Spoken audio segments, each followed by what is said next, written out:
Hey, welcome to the Tim and Gugabe podcast. This is your host, Tim Gugabe. How are you doing? I'm good. Yeah. I've decided to change my fingers due to public pressure, the intense Yeah, I bullying think of social media. someone made fun of you in the comments about how you always say not bad, but whatever. Oh, I'm well. not bad though, so fuck, I'm like trying to pull up best fight odds. But what was last week? Covington, Woodley? You want to talk about that real quick? Yeah, decent fight for what it was. I'm pissed off because I had some Covington sub 5, and I think that should have been a sub. Like, it was a verbal tap. Yeah. Like, I know I understand from a rules lawyer point of view, and like it was only like a unit in the end, so I wasn't too cut up about it. But like, I had the losing week last week, so I was kind of pissy at the end where it was just like, if the guy verbally submits, you think shouldn't it be a submission? Like, Pettis Poirier is probably the most similar. I got fucked on the opposite of this actually, where I played who was it? Alex Morono by knockout over who was it? Otto. And it was like it was a big plus number. And he mounted him and beat the shit out of him with punches. Like it was looking like a knockout, and he tapped to strikes. Like it was like a verbal submission auto, and I got fucked and they ruled it a submission. So it's kind of like the opposite of you. You got like two different rulings. Oh, true. Like, it's inconsistent as fuck. Like, I mean, Yeah. I know a bunch of books change it so a submission to strikes always counts as a KO because of Rockhold versus Branch. Mm-hmm. I had Rockhold versus Sub then, and I won on that, like, years ago. I know a bunch of books changed their rules because of Rockhold versus Branch. There was a lot of bitching about that one. Yeah, I feel like it should, as long as it's consistent. But yeah, it should. I feel like, yeah, as long as it's a consistent rule, I'm fine. Like if it strikes and someone taps, I'm fine with it being a knockout. But I'm also fine with being it with a submission if you rule it that way every time. My thing is, I feel it's different when you tap to strikes versus when, like, Woodley tapped to an injury. Like, it was a positional injury, I guess. So I feel like it was more of a submission than it was like, if Colby had been punching him, sure. Yeah. It was just kind of meme anyway. Yeah, I didn't have, even though there was like a 15 fight card, last card or 14, I literally only played Covington straight, and I like don't always like playing that a line like that straight. But I just didn't see how Woodley was going to win outside of a KO, and I thought people were kind of overstating his KO chances a little bit, and that was generally the fight I expected. I would say Covington looked a little better than I would have expected, but I expected a 50-45 type of deal. So, I did enjoy Covington's approach. Like, he seems to have put together a bit more intelligence into his striking. Like, I was expecting to be more dominant in the grappling, but also I did like what I saw from the striking, but it was less volume than I expected. I expected the clinch to be there, which is huge. Whenever you have the clinch against Woodley, it just kind of keeps you safe from the KO. Like Burns did it a little bit. Usman obviously did it a ton. And that kind of went exactly how I thought. I didn't think Covington would get a ton of top time, except maybe late, which is kind of what happened. And then the striking, I don't know. I kind of thought it would go a little bit like that. I do think Covington was hurting Woodley maybe a little more than I expected. Like he actually seemed to, like, there were a couple times I thought he was going to maybe knock him out. Did you kind of feel that way? Like Woodley wasn't reacting well. Woodley's historically very durable, but I honestly did like what Colby was doing. Like, I think Colby's striking has improved quite a bit from even like the RDA fight. Oh, like, definitely. He's clearly put a lot more thought into what he's doing. Yeah. Like, I mean, he's good as fuck. Like, he is very hard to deal with. Yeah, like the sheer like I got less tempo than I expected from Colby, but still, like, he's just what his physical attributes make him very hard to beat. And like, I just genuinely liked some of the stuff we saw from him. I had a little bit of Woodley KO1 at like plus 1600, but like, I don't regret taking the plus 1600 pop. Yeah, I mean, that big of a number, it's like whatever. Just the shit happens. And like Woodley still does hit harder when he does actually land strikes. Yeah. But I kind of just I mean, Woodley's lost 15 straight rounds now. I just thought he was KO or bust, and I don't mind playing that outcome unless if it's like over minus 500 or something. But yeah, I mean, was there any other fights on that card you want to talk about? There's so fucking many of them. Chimaev categorically dominating Misha. All doubt silence. It's weird. Like I haven't talked about Chimaev too much. I pretty much see it as I have no idea how good he is. I almost put him in kind of the Edmund Shabazian space where don't see how anyone could know how good he is. I mean, I'm pretty certain that he won't be able to take some of the top guys down. You know, like there's going to come to a point where he won't be able to take guys down anymore.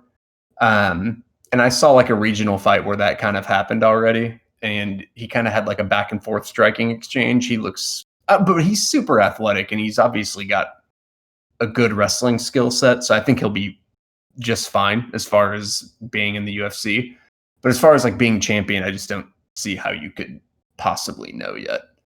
Even if he fights Maia, I mean, he might get tapped on a back take immediately. We really have no idea. I just feel like yeah. Like he's fine from a prospect point of view. Like there's definitely stuff there, but the minus 8,000 lines against everybody are stupid. 100%. Yeah.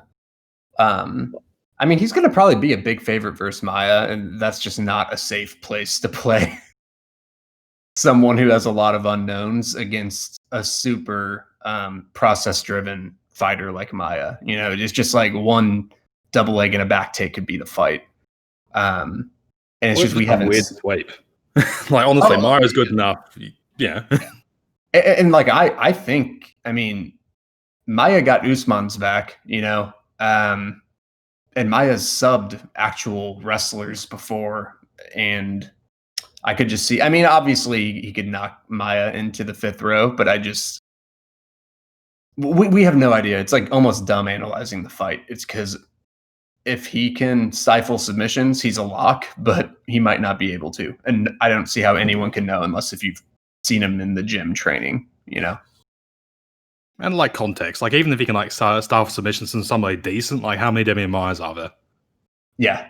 Yeah. Like Askren should have been able to control Damian Maia, but he's just one of the best grapplers to ever live. And it's a thing. It's just like you can do it for a while, but if Maia just gets your back one time, you're fucked, you know? Speaking of like awesome grapplers, kind of transitioning off to that, Mackenzie Dern, that was awesome against Marques. That was a sweet sub.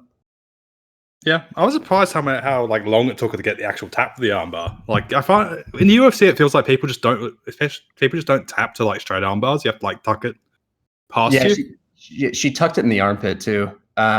She adjusted like 7 different finishes on the armbar, and finally it worked. Yeah, it's the issue of armbars in the UFC. It's just like if the person just doesn't want to tap and they're freakishly flexible, you get those stupid ones. So it's like even like Sandhagen versus Alcantara. Yeah, but some people just have stupid flexibility. It's just like, well, I can have like a deep armbar on you, and if your arm doesn't break at like 110 degrees or whatever, there's nowhere else you can really take it unless you have to move into the armpit. Yeah, there's some people whenever you get Kimuras on them where you just can't tap them either. Like for whatever it is, they're like shoulder. That Bektic almost up. Oh yeah. Where it was like his arm was fucked. Yeah. Some people are just super flexible in like their shoulders or whatever. Trying to laugh at Mirsad Bektic. Honestly, I think Bektic is one of the worst like failed prospects in UFC history. Like, there's just so much good stuff there. I still think the line was right in that fight. Like, I mean, like Bektic's still kind of dumb. I mean, I guess it's always going to be a little scary down the stretch with him if he fights Damon again, just because it did look like he's always going to be a little tired, and so there's always going to be a little like chaotic scrambles when he's tired. But he still was kind of murdering him. Yeah, well, Bektic is a freak for 10 minutes. Like, he's an elite athlete. He's an elite wrestler. Like, I would honestly want to see Zabit versus Bektic. Like, it won't happen at this point. I just think Zabit versus Bektic would be fun. He's really good defensively, especially. You really can't take him down. Like, I think his official takedown defense is over 90% or something, and I don't think anyone's had really any control on him once they've actually gotten him down either. He's a legit wrestler. But like, and then, Bektic also just like to go back to the Chimaev point.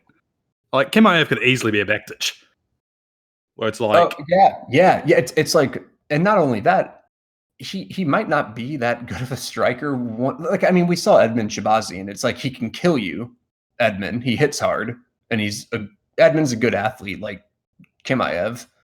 But what if he doesn't knock you out in the first minute? And then, you know what I mean? Like all of a sudden his defense is a liability, and Brunson kind of showed that.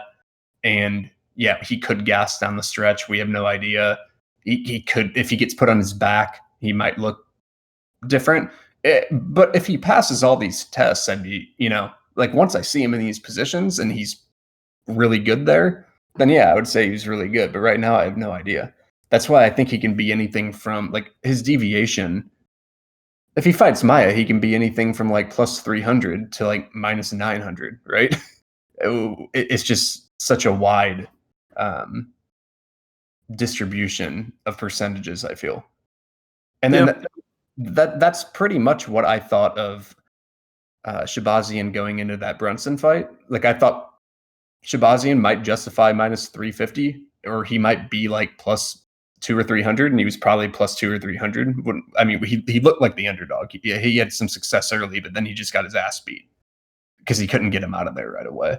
So yeah. So just, where does Chimaev fall? We just have no idea. I'm going to call my shot in Chimaev. Maya's going to pull out on 2 weeks' notice. The Magan Wagon is going to roll in. The Magan Wagon is going to get the fuck beaten out of him for a round, and then Magny's going to sub him in the third round. Who?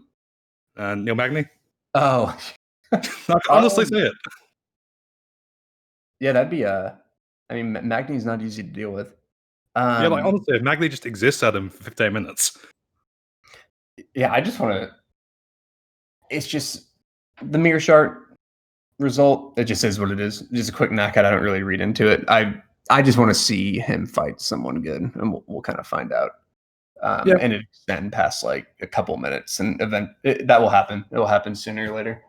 But all right, like let's go to this card. We can start. I've taped like 7 of the 11 fights, and let's just go through it and start from the bottom. One fight that I haven't taped yet, but I'm sure you have something to say. Cadiz Ibragimov versus Danilo Marques. I know nothing about Marques. What's going on here?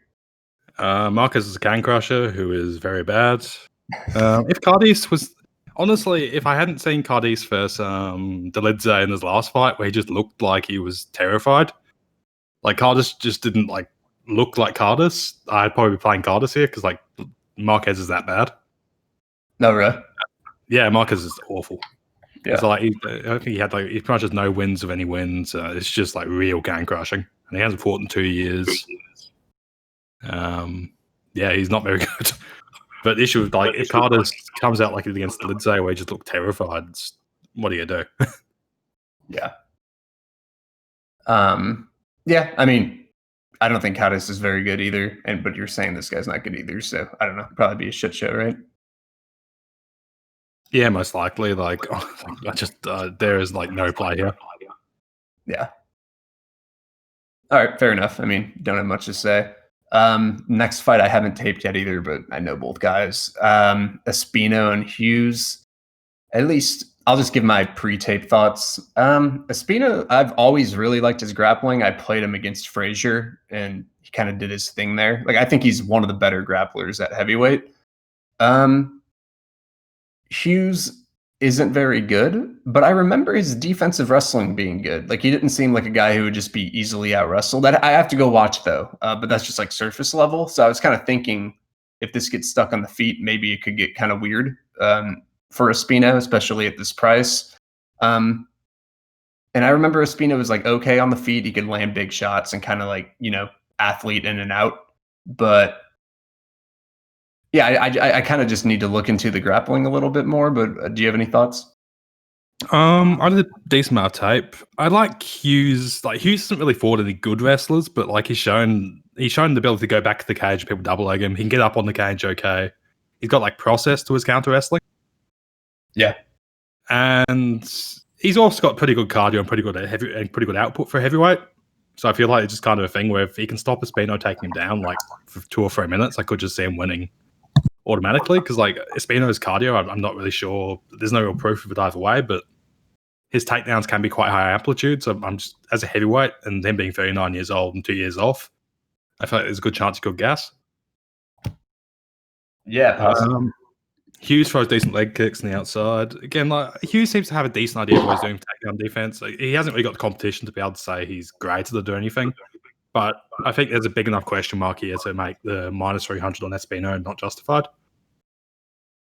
Espino's hittable. Espino's like TUF run was mostly against like it was a pretty meme club sub against Green. Like he looked positioned a good once he got Green down, but like it was like a haymaker club sub. Yeah, I remember that fight. So Spencer Soley is a fat middleweight, and like Hughes is at least like a fat light heavyweight, not a fat middleweight. Like honestly, like compared to like Frazier, like Hughes is closer to being a real heavyweight than Frazier or Sasoli are. Yeah. And you know, it's low level heavyweight. I do like Espino's process, but I feel like Espino's a guy you want to use against like Tui Vasa and Tafa and those guys who just don't seem to be able to grapple whatsoever. Where like he put him against a guy of like semi process, I feel like he could get sort of shut down. Yeah, it's possible. I have to look into his ground. I remember it. I remember really liking it because Frazier is a decent wrestler, and obviously, I had enough faith in Espino's wrestling to like beat him. You know, so yeah, I just have to look into it. I'll tweet about it or something. But it like I understand what you're saying. Where Hughes, from what I remember too, has decent like defensive wrestling, so it is possible he could just shut that part of the game down. Or like usually I feel like Espino's process will work against like 90% of the division, but I could see it maybe not happening here. But I got to look into it. And honestly, a Hughes win here could be good for Espino as part of like value because like if the market, if Hughes wins this, the market overreacts and Espino's dog to someone who can't grapple. That's he's dog versus Tafa, and he should be minus 500. Yeah, that's kind of my hope. And also, it's you know, it is heavyweight, it is low level heavyweight, and like minus 300 at heavyweight can be a bit of a hard sell. Yeah, I hear what you're saying. I think if like if Espino was against somebody who couldn't grapple, I'd be one thing. But and yeah, Hughes grappling tape is a bit rare, but I just think he can. He has a decent idea what he's doing from top game, which I think is usually indicative of having at least some understanding of the bottom game. Yeah, not that bears out my own personal jiu-jitsu, but for a lot of people it does. Yeah, so like I think Hughes at least seems to have some idea of what he's doing from a takedown defense point of view, and Espino is 39 and hasn't fought in 2 years. Yeah, no, definitely. I'm gonna look into it and just kind of see what I think. But a fight I have taped, Knight and Camur. I'll go ahead and start here. I think Camur's probably the better distance striker, and I do like his game a little better in the clinch. Like he's good positionally there and kind of can cage push and land clinch strikes. And so I tend to, not that Knight can't, land something big or anything. Like, I mean, he's obviously a pretty big hitter, but I just think Camur will probably be at an edge from the minute winning perspective, at distance or in the clinch. But the problem is I've literally never seen Camur on his back ever. So I was looking for tape because I thought he was better in other areas. So I've never really seen him defend many takedowns or actually be on his back. I've seen him like get takedowns and kind of float on top and be in the clinch as far as grappling goes. And he looked competent in those things, but I just haven't seen him on his back. So I have no idea. And Knight can get top position and land ground and pound and like get to mount. So I have no idea what will happen if Camur gets there. What do you think?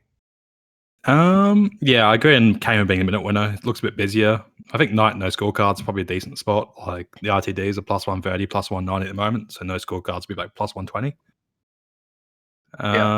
Knight probably more upside just around exploding him.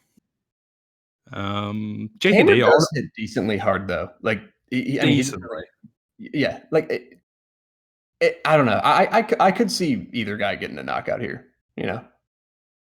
Yeah, my view is more just I just don't want to do. I just feel Knight, if it goes to the decision, Camur's probably outworked him. Yeah, probably like the day did. Like North Camur's pretty defensively open too. I could just see this being a very dumb fight where like Camur just wins like 2 rounds, then Knight just decides it's go time. Yeah. And he gets top position, and he should have done it earlier. Gets like a takedown, or just like Knight just jumps out of nowhere and throws like 5 spinning kicks in a row. Yeah. Like honestly, I could just see like Knight pulling a Romero kind of a thing. Yeah, Yeah, I have no idea, like, if Camur can I just don't know enough about his defensive grappling. I wish I did. I have you seen anything of it? Like, I didn't see anything on tape. I watch all his fights. No, and he's very new to the sport too. I think he's had like 3 years or something of actual experience. Yeah. Like, I remember having an interview where he was like a skateboarder like 3 years ago, so he had like no grappling background. Yeah, that's not good. I like Like the few maybe, things I saw him do, like, as far as, like, offensively, like, I thought he was fine, but that doesn't translate. Like, I mean, Holly Holm's good in the clinch, right? But she's awful off her back, and that just because Kamer's good in the clinch doesn't mean he's good on his back. yeah. It's just My view is Kane will probably be a bit busier from the outside. I kind of like the over, but I feel like there's a good chance they'll just kind of go along at a fairly tepid pace. Then Knight will decide that it's go time. Like that could be at minute 3, it could be at minute 12. I don't always like playing over unders on striking fights because it's like guessing tempo, right? And unless if you have a good reason to kind of know what the tempo will be. But I feel like a fight like this, I could easily see it being like low to high tempo. But like with grappling overs, I feel like it's not as tempo dependent, if that makes sense. Like it can be at times, but not like striking. Yeah, and also like this fight could just be them charging out minute 1 and somebody dying, or it could just be like Yeah. nothing happens. Like I could see like a 4 strike per minute fight, and I could see like a 15 strike per minute death match. Yeah. My guess is they'll probably swing a little bit, but who knows? It came as pretty hittable. Like Ledet was kind of stunning him a bit. So I'm still annoyed about that Camur Ledet fight. Like I think Ledet did more like effective stuff. He just didn't do much. Yeah. Um, Yeah. Klein and Yuoung. What do you think here? I'm surprised the prices here. I'm surprised people pick Klein this hard because I feel like Young's got strong volume for a striker. Like he throws a decent clip. Like maybe he's crossed like 100 strikes. Every one of his non-Volkanovski. Yeah. Consequentially, I just feel like Young should be the minute winner. Klein, decent power kickboxer. Young is very hittable, so I could definitely see him getting a knockout. Yeah. But I feel like Young should be a bit bigger a favourite just on the tempo difference. Yeah, it's weird. Like it's kind of one of those things. I just don't know how good Klein actually is. I thought his tape was fine. I didn't think he looked bad or anything, and he controls range well, and he counters pretty well. And so I do think he's going to land on Young. I mean, Young comes in hard, and Klein just kind of throws like straight punches and is pretty accurate. And like Klein manages distance well too. I notice he doesn't get hit all that much on the feet, and he just generally finds his target. But I've never seen him really go against a pressure fighter either on the regionals. I don't know how he'll handle Young because Young just walks you down. At some point, he will. So I was kind of just, I don't really, it's a tough one, right? Like, I get why Young could probably be a little bit bigger of a favorite, but it's almost kind of like Klein's almost like in that Dvorak space where I don't really know how good he is. He could be not very good, or he could be Dvorak and put together a really good performance like Dvorak did last week, you know? Yeah, I'd agree with you broadly there. My view is just like Young will at least you can Young's reliably like above average tempo. Yeah. Yeah. And also like Sajewski against I'm assuming it's pronounced Sajewski, might not be. Had some success against Klein with just like immediate pressure, but he went for a takedown kind of immediately. Yeah. Yeah, maybe the under might be a decent spot too, but minus 110, whatever. I think this is a fight where you'll get some tempo at eventually Young's going to march him down, you know? Yeah, it just strikes me as one of those ones where there's like 3 knockdowns and I'm screaming at it because like yeah. classic 5 knockdown over. Yeah. I just feel like this fight's a little bit of a guessing game. I just don't really know how good Klein is. Young's more proven, but Young's also beat up on pretty shitty fighters, to be real. I know he's UFC level and everything, but Arnett and Dye or whatever the fuck his name is weren't. I don't know. I feel like they're not very good. And both those guys had moments of success against Young. Yeah. So it's just kind of like I expect it to be somewhat competitive, you know. Yeah, I don't know. Yeah, just striking chaos. Like, I'm just leaning Young because it's experience, tempo, and camp. But like, I'm quite surprised. Like, seeing how strong the line movement's been. It's been like plus 150 into where Yeah. it's currently at. Yeah. I'm probably just not going to dabble in this fight. I just feel like it's kind of a blind play. If like Young becomes a dog or something, you know, then I could understand a play if someone wants to make one. Yeah. Matthews and Sanchez. Matthews should win unless if like he gasses horribly, right? Matthews is mentally weak. He is. Come on. Yeah, I mean Sanchez would just have to win down the stretch, right? Yeah, particularly with Sanchez versus Pereira, where he just kind of like sat at distance the entire time. Maybe he's not really got the aggro. If it was like classic Sanchez, where he could be reliable to just charge his opponent, I think there would be an opening. Like, Sanchez is still a pretty fucking good grappler. Yeah, but when like Chiesa like largely outgrappled him though. Yeah, I think Matthews is the better distance striker. Matthews is a little low volume, but he doesn't get hit a ton. And then I just think Matthews is a better takedown artist, in my opinion, and probably the better. Like Sanchez can grapple a little bit, like he can reverse position, but I feel like a lot of it is based on putting a pace on your opponent. So I kind of think it goes back to he's got to tire Matthews out. You know, Matthews is going to be a lot bigger too, right? I just feel like he's a much bigger dude than Diego. Just looking at Matthews' odds history, it's crazy how many times he's been like a minus 800 favorite for what he is. Yeah. Like 1, 2, he's been more than a minus 500 favorite once, twice, 3 times, 4 times, 5 times, 6 times. He really doesn't have that many, like he's never beat a top 15 guy except kind of the Leech. Like, has he ever? I don't look at rankings. Has Leech been ranked before? I think Leech got like number 15 for like 2 days after he beat Zaleski. Like he's pretty much not beat anyone who's like an established top 15 fighter.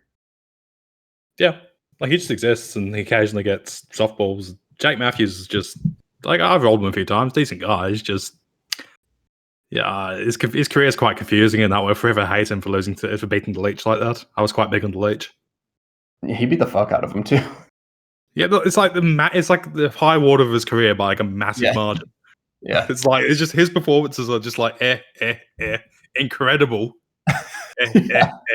Like he came off like I was there like 3 months before he beat the Leech. He should have lost that split decision to Bojan Velikovic, and then he dominates the Leech. And I was like, how the fuck did you go from barely edging Bojan Velikovic to dominating Leech? Yeah, I feel like the Leech is kind of like low to high water market times too.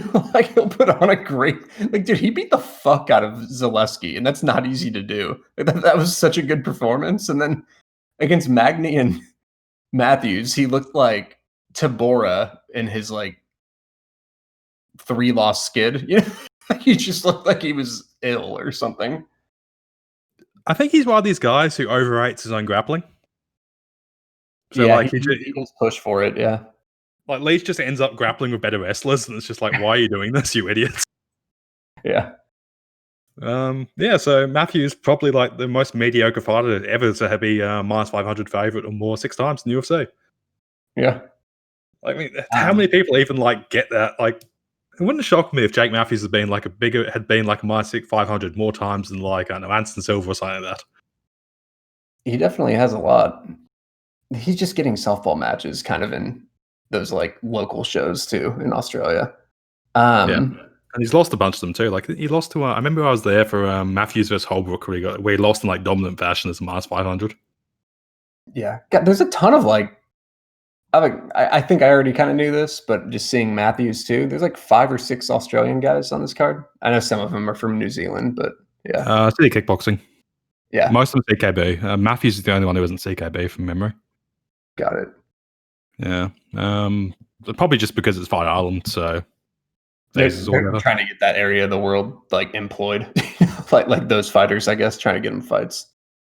Yeah, the UFC keeps trying to make Jake Matthews happen here, and it just hasn't happened. Like he's fine. Yeah. Riddell and De Silva. I haven't taped this one. I've liked Riddell's game. He's just a classic. He kind of reminds me almost of Kai Kara France, except with a little worse takedown defense as far as just kind of a prototype, like sprawl and brawl, pretty good striker. I haven't looked into this, but my like natural reactions were I didn't like how Riddell gave up a lot of takedowns, and De Silva can kind of pass and things on the mat. So I don't like that there's a potential grappling path for someone who's this big of an underdog, for Riddell. But I haven't looked into it. Like Riddell I might tape and think Riddell's going to be minus 500. I have no idea. What do you think? Also, like Riddell versus Malarkey, you just saw Riddell getting into a slow swinging match for no particular reason. Yeah. Like, he's a good kickboxer, but he still has he has an air that he'll just randomly get into, like, insane wars, even though he is a technical kickboxer. Yeah. Yeah, and, like, Silva's live to, like, get around a body triangle or something. Yeah. And, like, yeah, Mustafa managed to win a round off that's all one of those, so it's, like, that possibility's open, like, I think Riddell should win, but yeah, minus 330 is not really attracting me for a play. Yeah, especially when there is like a legitimate path to victory. I have to look into it though. I remember De Silva being like an okay grappler, but it was against someone who sucked. So, yeah. And I'm not sure how deep a lot of the city kickboxing sort of takedown defense goes. Like, they have very good like first layer and like actually stopping the takedown, but I'm not sure how good these guys are off their actual backs. Yeah, once they get put in actual different positions, Like, they drill very well at stopping the original takedown, but just like sometimes it feels like, if somebody actually gets a decent spot on them. Like, I'm kind of curious what will happen if Dan Hooker ever gets a grappler.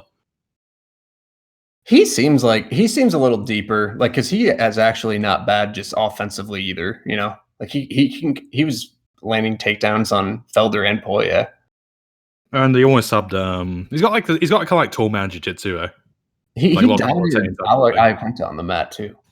Didn't he? He knocked down Iaquinta and followed him down, didn't he? From memory.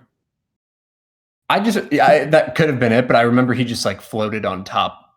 Well, like once he was on the mat, he was doing things that looked pretty functional. Yeah, and Hooker's been like around mixed martial arts for like a decade odd, so more than like Riddell or something. Yeah, all these city kickboxing guys are really good at not getting stuck up against the cage either. Like they which makes sense because they move their feet well when they strike, so they just kind of use that lateral movement to get off the cage and find their exit routes. They all do it, like Adesanya, KKF. I think Riddell from memory, but I can't totally remember the exact like movements of his game, but I'll know tonight when I look into it. Yeah, my issue with Riddell was always that Malarkey fight, just like getting into that insane, chaotic fight.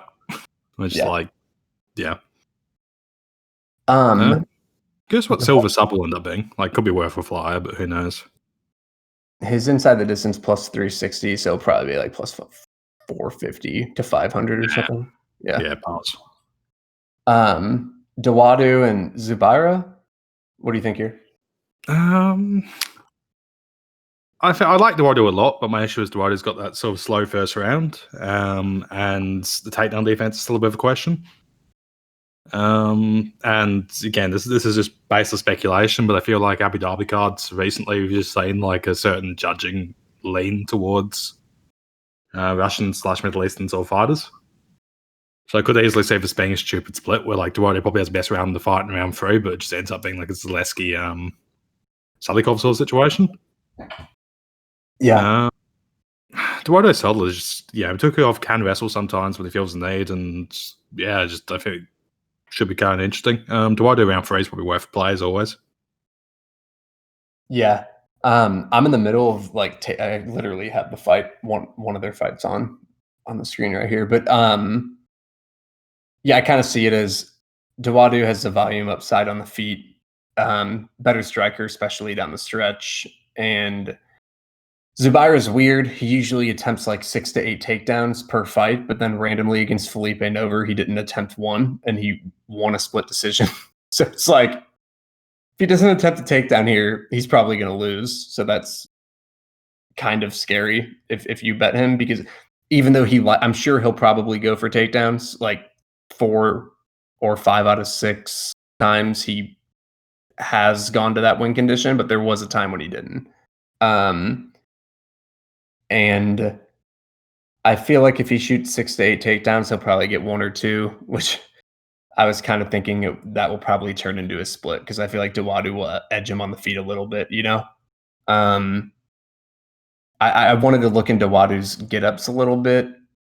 I saw a little bit of it against Arce, but I need to watch the Bochniak fight where he got taken down twice. So Bochniak's not really a control grappler, so I kind of have to look into that. But the thing about Zubaira that I noticed, he's low volume and like Dawodu lands more. The thing about Zubaira, even against Moicano, and Moicano is a really good striker, is even though he's not landing a ton on the feet, he stays out of range and he doesn't get landed on that much either. So even though he might be getting edged, it might not be dominant enough to where for Dawodu to where a takedown could swing things, you know? Like I just feel like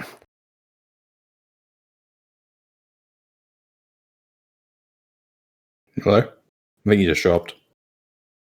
All right, Tim's dropped. There we go. You're back. Oh, can you hear me? Yeah. Okay, sorry.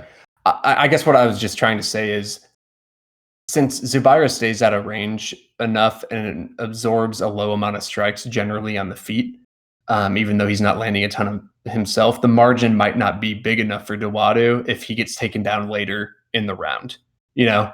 So it's like, that's kind of scary for Dawodu, but still, like, I do think he's a much better striker. I think I expect a pretty close fight. Yeah, I agree. I just Dawodu's round 1 concerns me a bit. I feel like Tukov's got to kind of the dominant fight upside of the takedowns, and Dawodu's round 1, and just I'm paranoid about judging in Abu Dhabi. Yeah. Gun to my head, I'd probably play Tukov, but like I'm just passing at this sort of price. Yeah.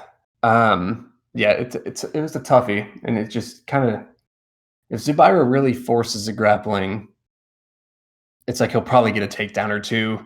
It's probably just going to turn into a close fight, but I don't know. Yeah, we could gas and Dawodu could beat the shit out of him light. Yeah, for sure. Yeah, definitely. Ketlin and Sajara, what do you think here? I like Eubanks' game just generally. The cardio issues maybe improved a bit, but again, I feel like against Vieira, she was kind of fortunate to get that kick catch takedown in the round 2. Vieira is like 10 centimeters taller, quite a bit bigger, but yeah, Vieira is kind of meme and like her wins kind of unimpressive. We look at them in hindsight. I've played Eubanks like plus 160, where closes door opener. But Yeah. like, I could see how Eubanks could fuck this up. Like, I don't think Eubanks' cardio is gone, but again, still like Eubanks is generally like every fight, even the losses, she's still been kind of like a legitimate plus. Yeah, she's never looked like a massive underdog in hindsight. Like against Betch, it was like probably evens, and against Aspen Loud, it was probably plus 130, plus 140. Yeah. I don't know.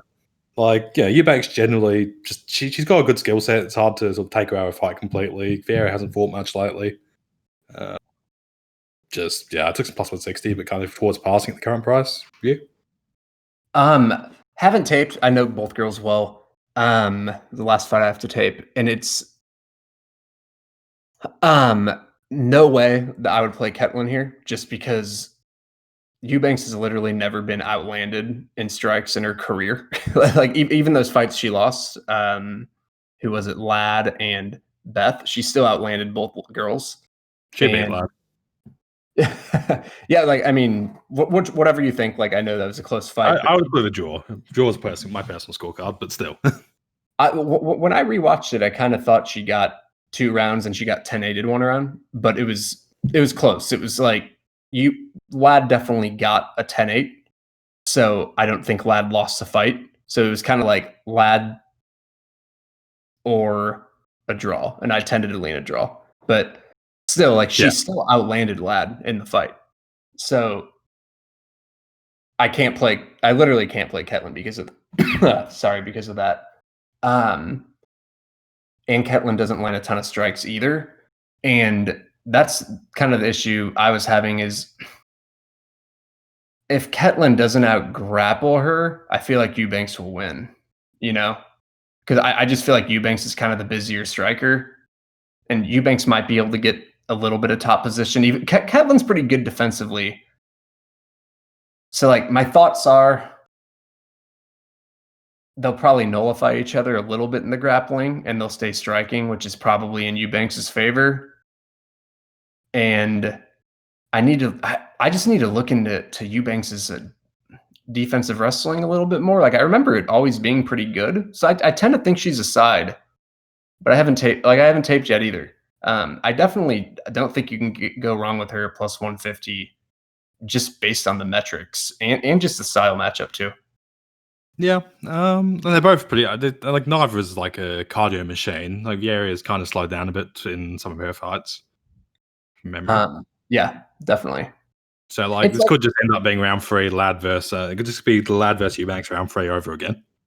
And if you just want to get a little unscientific about it, Zingano and her was a close split, and Eubanks probably beat Zingano. You know, like it's like I wouldn't put Zingano over Eubanks. Like at the very least, they're on in the same league. You know, and I personally think Eubanks is better. Yeah, like Eubanks is a decent fighter for what she is. I know she's got a bunch of shit for being the female Kevin Lee, but look, like Eubanks is really good. I mean, Murphy, Modafferi, Avila, like all three of those girls are all right. And she didn't drop, I think she dropped one round in all three of those fights. And then Morass, she just did what she had to do. And against Beth, she almost finished her and kind of gassed herself out going for the finish. And that was just kind of a unique style matchup, like where Beth can gas you out by moving forward like a psychopath. And Eubanks still could have won that fight. And then against Lad, yeah, it was like a draw. I mean, she's done well, I feel. Yeah, agreed. Also thinking, I'm probably going to throw money away on Eubanks' submission once again. I'm still pissed off like that. How did she not get the sub against Javier? Like that arm triangle was fucking deep. Well, one prop that I'm just gonna throw out. Like I don't really play props, and 5 Dimes is gone now anyway, so I won't be able to play it. But I'd be interested to see Eubanks KO, just because I feel like Eubanks is an underrated hitter. Like she hits hard. She even hurt Avila at one point. Yeah, she wobbled Lad twice, didn't she? She knocked down Modafferi, and like Ketlin was put out completely in her last fight. And I'm not saying just because Ketlin got knocked out. I'm just saying like you can land on Ketlin, and Eubanks does hit. I think Eubanks actually hits pretty hard for a woman's MMA fighter. Like she's definitely above average. And I usually fade standing knockouts, but if it's a good price, I could see it happening. Like it probably doesn't, but I could just see it happening at a little higher rate than usual. Yeah, and it's like plus 2,000 or something. Yeah, for sure. That would be nothing wrong with playing that. Yeah. So I think Eubanks' side. I could see Vieira just bigness giving her issues, but yeah, I do broadly agree with you. Yeah, I do want to look into the grappling a little bit more, but I just tend to think Eubanks is probably the side there, but I haven't made a play or anything on it. But KKF and Royval. What do you think here? Royval is a meme, but it's dangerous. You more than Royval? I don't hate him. He's just a meme. Like I don't hate him. He just is a meme. Like there's nothing wrong with being a meme. It's like being Brian Ortega. It's like, all right, I respect you for your memeness, but you have a stupid process. I kind of like the ITD here at plus 130. Like Royval seems pathologically aggressive, gasses a bit. KKF does hit fairly hard for flyweight, despite going to UFC decision so far. If you watch KKF versus Elias Garcia, I think that's what this fight's going to look like. And that fight was a hilarious main first. Yeah. Have you watched that fight recently? He beat I just remember him beating the fuck out of him. Yeah, but like Elias Garcia was rolling for random subs and shit like that. Yeah. It was a very silly fight. Yeah. Yeah, like I tend to think KKF, like he's the rightful favorite for sure. He's more proven.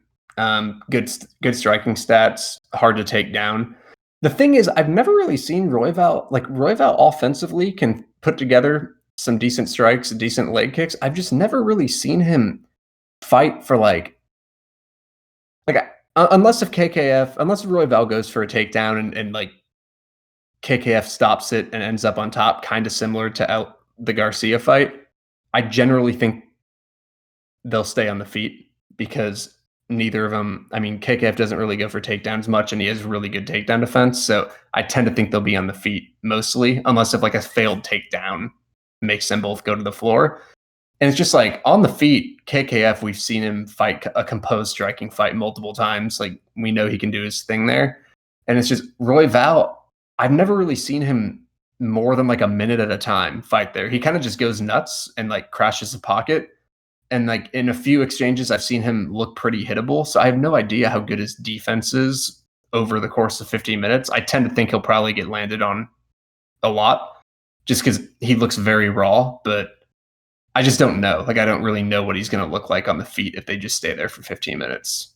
Did you kind of see what I'm saying? Yeah, I feel like the mechanism of what Royval's doing. I feel like KKF won't stay on top of him, which means probably too much dead time. Royval's actually got some decent pop himself, like standing, just because he's got that long man sort of game. Yeah. I just think Royval just continues to charge into KKF till one of them falls down, essentially. Like, that's kind of my view of the situation. I think Royval's got enough power if he could just get a really stupid knockout or get like a random opportunist sub, or KKF will just lamb pretty clean them again and again and again. Yeah. It's like Brandon Moreno fight for KKF again, just against a lot worse version of Brandon Moreno. Yeah. I think we're kind of on the same page. Like KKF should probably win. I do think there's a kind of question marks of just like how Royval will look on the feet for 15 minutes, but I don't know. Reyes and Jan, thoughts here? Reyes should like run away at the first round or two. I think Jan probably gets back into it if he's still alive at 10 minutes. Most frequent outcome, I think, would be Reyes KO inside 2 rounds. But then I feel like if it keeps going, there's a good chance it ends up being just kind of a grindy, sloppy, light heavyweight decision just down the stretch. Yeah. Price is about right. Like, Jan just doesn't really do much. Like, it's hard to really say what Jan's elite skill set is. Like, yeah, I do like Jan. It's just like, there's just holes. GTD I don't mind GTD. Like, I got a plus 209 in the Aussie book. And Jan decision at plus 900 over here, but like honestly, I'm pretty whatever about it. Yeah, and that was all like micro stakes. Yeah, I'm passing, but I tend to think Jan has a little bit better chance than people are giving him credit for. I don't know, like Jan, like their metrics are actually kind of close, and I mean Volkan Ozdemir.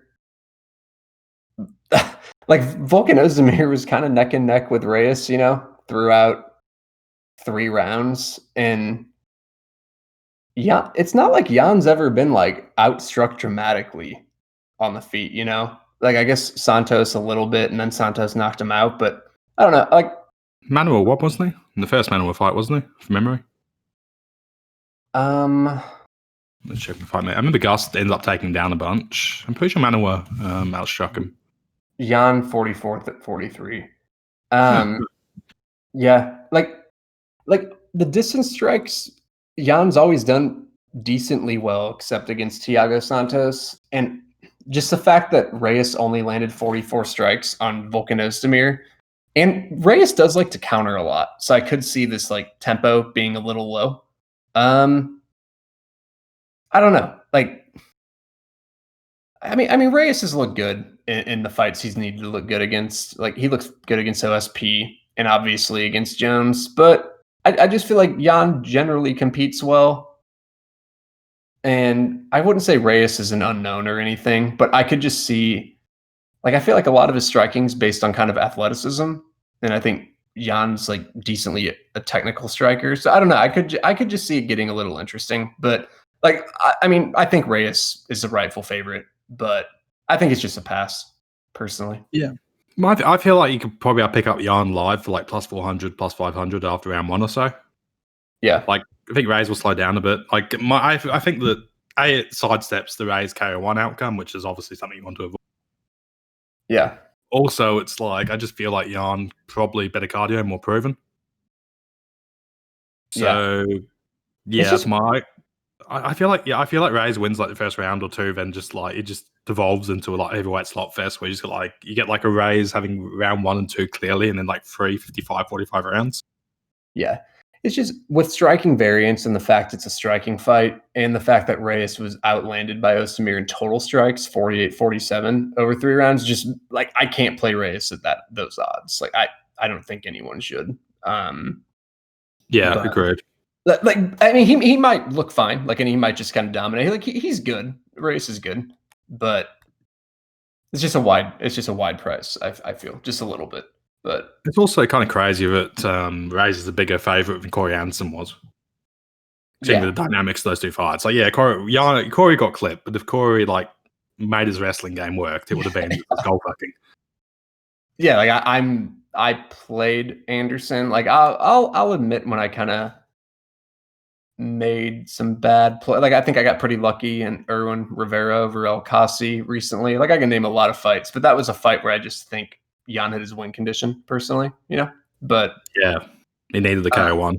If like the fight played out and Anderson couldn't land any takedowns or something, and all of a sudden we realize Jan's takedown defense is improved, and then he knocked him out, then I would be like, oh, okay, like Jan definitely was a side type of thing. We're just like a quick KO, especially in the first fight where it was a complete mauling. I just think Anderson would generally win that fight if it played out. The biggest thing was like before the knockdowns, the KO was like they were literally even on striking numbers. Yeah, and that 11 to 13. I'm pretty sure it was 11 to 11 when he got knocked out. Yeah, and the more the fight goes, Anderson's gonna theoretically do better, Or just Anderson's gonna remember that wrestling exists and skull fuck him. Yeah, that like, too. Yeah, like the first Anderson versus Blachowicz was a just destruction. I'm pretty sure that fight would have been, but unfortunately, Anderson had to pull a Adam's Tarfer. Yeah. It does happen sometimes. Yeah. Going to the main event. I have a play on Adesanya. Not going crazy on it or anything. I just kind of think I have a lot of thoughts on this fight, but I just kind of think let me ask you this. If Costa doesn't knock him out, do you think he wins? Do you think Costa wins? I think it's a pretty marginal decision. Like it's possibly gets kind of a 1-55, 45 kind of a. Yeah. But yeah, if he doesn't knock him out, I don't think the decision is especially likely. It's likely. Like I think the current minus 1400 not costed by decision is about right. Yeah, and that's kind of just like why I'm playing Adesanya. It's because like Costa could reasonably, I guess, win a decision, but I think in general he's probably KO or bust. Like not for sure, but I tend to think probably. Where I could just see Adesanya like really pulling away kind of as the fight goes and winning clean, where I feel like you said, Costa could maybe win a marginal decision at best. And I don't know, like Adesanya defends at 65%, and he's done it against really good fighters. Vettori, Brunson, Whitaker. I mean, like legitimately good strikers. And Costa defends at 53%. And the more I looked into like Costa's competition, he's only fought one guy that has a positive striking ratio, Romero, and Romero outlanded him, and he outlanded him at distance, and he was outlanding him more as the fight went on. And Adesanya's never been outstruck at distance in his career. So like I just think statistically, Adesanya should land more if the fight plays out right. And then just something like non-statistically, I do think Costa will have some success probably early and kind of like, and Adesanya might just kind of evade and not get pushed against the cage.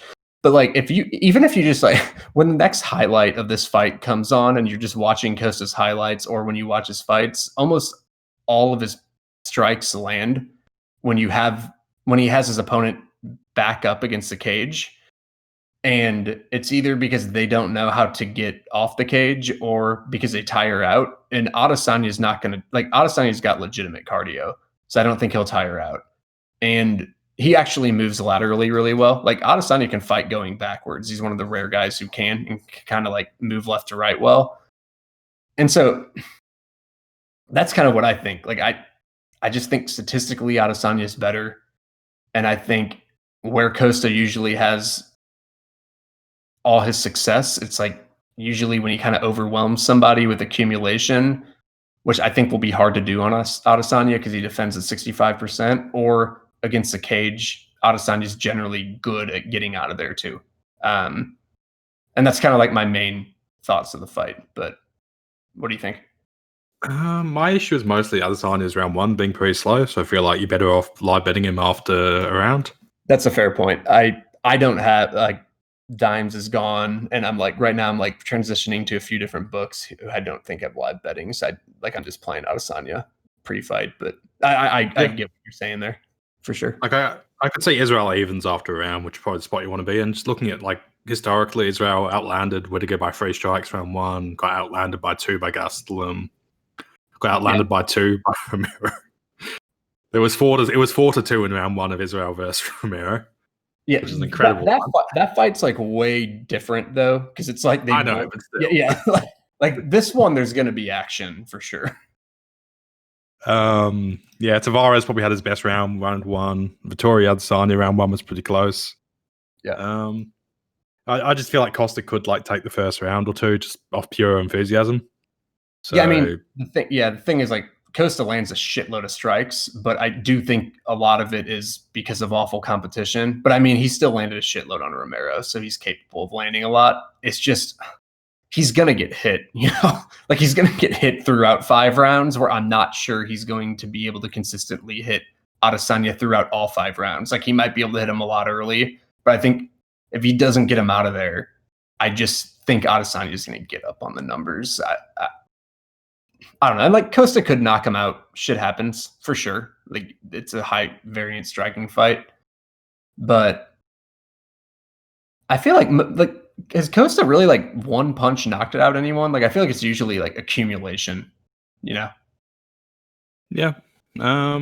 Yeah, I agree with that. It's just, it's most of my concern just be around one. Like I just feel like you could see Costa taking a round or two early. Yeah, and probably a better spot to get in live. But I do agree with you. Israel should win if the fight proves. Yeah.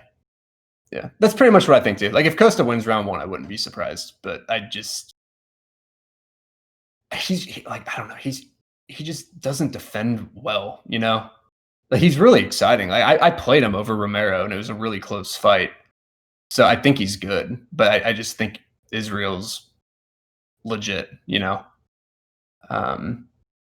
be a fun fight though. Just like non-betting aside, it should be a lot of fun.